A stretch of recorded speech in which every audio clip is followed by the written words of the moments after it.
আসসালামু আলাইকুম। আমন্ত্রণ জানিয়ে শুরু করছি নতুন আরও একটি পর্ব দেখার জন্য। তৈরি করে দেখাবো লইট্টা মাছের ভুনা ভর্তা অথবা বলতে পারেন লইট্টা মাছের ঝুরা। সবসময় দেখা যায় লইট্টা মাছটা আমরা ঝোল করেই রান্না করি, তো আজকে চাইলে আমার রেসিপিটা ট্রাই করতে পারেন। আশা করছি আমার রেসিপিটি ভালো লাগবে। চলুন তাহলে দেখে নেই।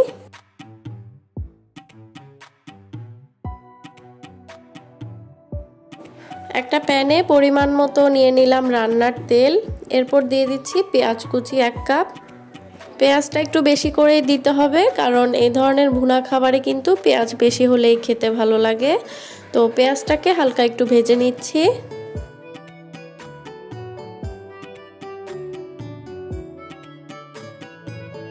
পেঁয়াজটা হালকা একটু ভেজে নেওয়ার পর এবার দিয়ে দিচ্ছি সামান্য পানি, যাতে পেঁয়াজটা অতিরিক্ত পুড়ে না যায়। 1.5 চা চামচ দিয়ে দিচ্ছি আদা এবং রসুন বাটা। মরিচের গুঁড়া দিয়ে দিচ্ছি 2 চা চামচ। হলুদ গুঁড়া 1 চা চামচ। ধনিয়া গুঁড়া 1 চা চামচ। জিরার গুঁড়া 1 চা চামচ। লবণ স্বাদ মতো। এবার এই সব মশলাগুলোকে ভালো করে কষিয়ে নিতে হবে।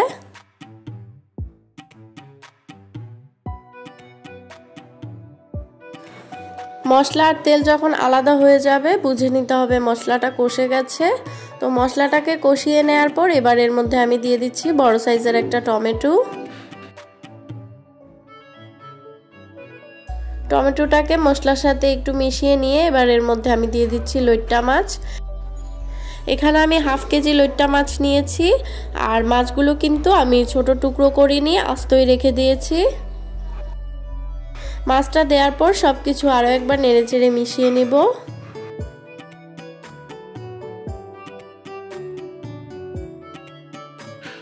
এবার সামান্য একটু পানি দিয়ে আমি ঢাকনা দিয়ে ঢেকে দিব যতক্ষণ না পর্যন্ত মাছটা সেদ্ধ হচ্ছে।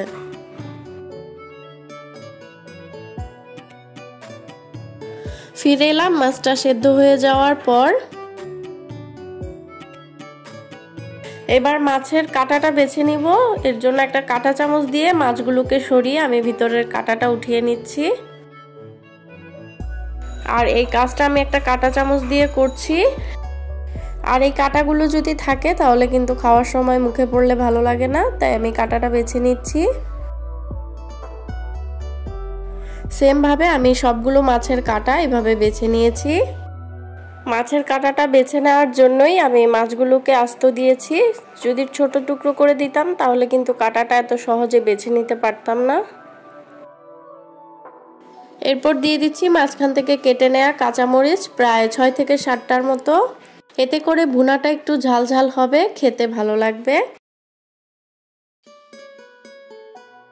কাঁচামরিচ দেওয়ার পর এবার আরো একবার ঢাকনা দিয়ে ঢেকে দিব প্রায় 4-5 মিনিটের জন্য।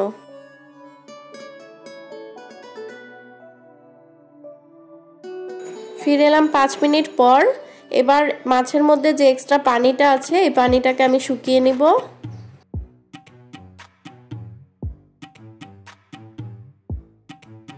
তো একটা পর্যায়ে কিন্তু আমার মাছের এক্সট্রা পানিটা শুকিয়ে গেছে। এবার এর মধ্যে দিয়ে দিচ্ছি ধনিয়া পাতা কুচি। কাঁচামরিচের সুন্দর সুঘ্রাণের জন্য দিয়ে দিলাম 2টা কাঁচামরিচ। এবার সবকিছু আরো একবার 1-2 মিনিটের মতো নেড়েচেড়ে মিশিয়ে নিলেই তৈরি হয়ে যাবে লইট্টা মাছের ভুনা ভর্তা। চাইলে সেহরির জন্য আপনারা এই রেসিপিটা ট্রাই করতে পারেন। আশা করছি আমার আজকের রেসিপি আপনাদের কাছে ভালো লেগেছে। আর যদি ভালোই লেগে থাকে তাহলে একটা লাইক দিতে ভুলবেন না। চাইলে আমার চ্যানেলটিকেও সাবস্ক্রাইব করে রাখতে পারেন। আজকে তাহলে এখানেই বিদায় নিচ্ছি। নেক্সট টাইম নতুন কোনো রেসিপি নিয়ে আবারও হাজির হয়ে যাব।